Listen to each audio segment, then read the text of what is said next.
Hello বন্ধুরা, welcome to only sports Beau. তো এই মুহূর্তে সব থেকে বড় আপডেট, যেটা এর আগে কোনোদিনও ঘটেনি ইন্ডিয়ান ফুটবলে। তো ইন্ডিয়ান ফুটবলে সব থেকে বড় ম্যাচ ইন্ডিয়া ভার্সেস ব্রাজিল আমরা দেখতে চলেছি। হ্যাঁ, তোমরা যেটা থাম্বনেলে দেখতে পাচ্ছ যে ইন্ডিয়া ভার্সেস ব্রাজিল ম্যাচ আমরা দেখতে চলেছি আগামী 3রা অক্টোবর যুবভারতী ক্রীড়াঙ্গনে। হ্যাঁ, যেটা এর আগে কোনোদিনও ঘটেনি ভারতীয় ফুটবলের ইতিহাসে, প্রথমবার ইন্ডিয়া ভার্সেস ব্রাজিল। হ্যাঁ, আমরা 3রা অক্টোবর দেখতে চলেছি। ডেটটা মার্ক করে রাখো সবাই, 3রা October India versus Brazil match হতে চলেছে আমাদের যুবভারতী ক্রীড়াঙ্গনে।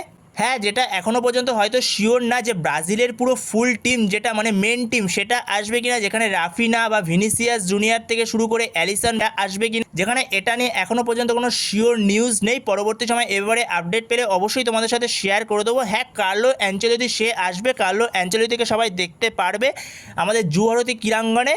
তো এই খবরটা ভারতীয় ফুটবলের জন্য একটা দারুণ খবর। তো তোমাদের এই আপডেটটা কীরকম লাগলো সেটা অবশ্যই কমেন্ট বক্সে কমেন্ট করে জানিও। আর যদি ভিডিওটা ভালো লেগে থাকে অবশ্যই লাইক শেয়ার সাবস্ক্রাইব করতে ভুলো না। তো নেক্সট ভিডিওতে দেখা হচ্ছে, ততক্ষণের জন্য বাই বাই।